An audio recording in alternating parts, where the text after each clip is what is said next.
নমস্কাৰ ENI আসামলৈ পুনৰবাৰ স্বাগতম জনাইছো। আজি ভিডিঅ'টোত মই যদি ইনষ্টিটিউট লেভেলত ৰিজেক্ট হয় বা কেনসেল হয় কি কাৰণে হৈছে সেই বিষয়ে আমি কেনেকৈ পৰ্টেলত গৈ চাব পাৰিম এই বিষয়ে আজি ক'বলৈ লৈছো।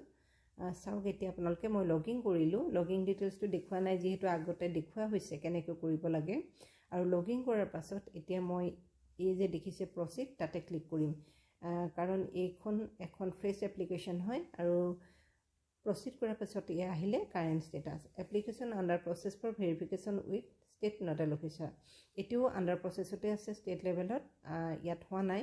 বাকি ভেৰিফিকেশ্যন ডিটেইলছত ক্লিক কৰিলো আৰু তেতিয়া ইয়া দেখিছে ভেৰিফাইড বাই ইনষ্টিটিউট অৰ কলেজ, এইটোত ইয়েছ আহিছে, ইয়াত হৈ আছে, আৰু বাকি এইটো ব্ল্যাঙ্ক আছে যেহেতু ষ্টেট লেভেলত হোৱা নাই। আৰু বাকি ডিটেইলছ কেনেকৈ চাব পাৰি এইখিনি ইতিমধ্যে আপোনালোকক কৈছো, কিন্তু যদি ইনষ্টিটিউট লেভেলত বা ষ্টেট লেভেলত কেনসেল হয় বা ৰিজেক্ট হয় কি কাৰণে হৈছে সেই বিষয়ে চাবলৈ হলে এই যে দেখিছে মাইলস্টোনত ক্লিক কৰিব লাগিব। আৰু মাইলস্টোনত ক্লিক কৰাৰ পাছত ইয়া চাওক ভেৰিফিকেশ্যন ডেটটো দিয়া আছে, ইয়া নৱেম্বৰতে হৈছে 5 নৱেম্বৰত, আৰু ইয়া ভেৰিফাইড ইনষ্টিটিউটৰ নামটো সিফালে আছে, মই সেইটো দেখুৱাই দিয়া নাই বাৰু কোন ইনষ্টিটিউট হয়।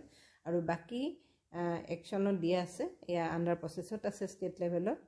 আৰু যদি ৰিজেক্ট হয় বা কেনসেল হয় তেতিয়া হলে এই ৰিমাৰ্কছৰ ঠাইত ইয়াত যেহেতু ভেৰিফাইড আছে সেই ৰিমাৰ্কছত উল্লেখ কৰা থাকিব কি কাৰণে ৰিজেক্ট হৈছে বা কেনসেল হৈছে, আৰু সেই ৰিজনটো যেতিয়া গম পোৱা যায় তেতিয়া হলে সলভ কৰিব পৰা যাব, ইনষ্টিটিউটত গৈ হলো বা ষ্টেট লেভেলৰ নোডাল অফিচত গৈ সেইখিনি কৰিব পৰা যাব। আৰু কোএবাৰ আপোনালোকক দেখুৱাই দিছো, সেইখিনি জানিবলৈ হলে মাইলস্টোনত ক্লিক কৰিব আৰু কি কাৰণে কেনসেল হৈছে তাতে ডিটেইলছত দিয়া থাকিব বা ভেৰিফাই হলেও দিয়া থাকিব।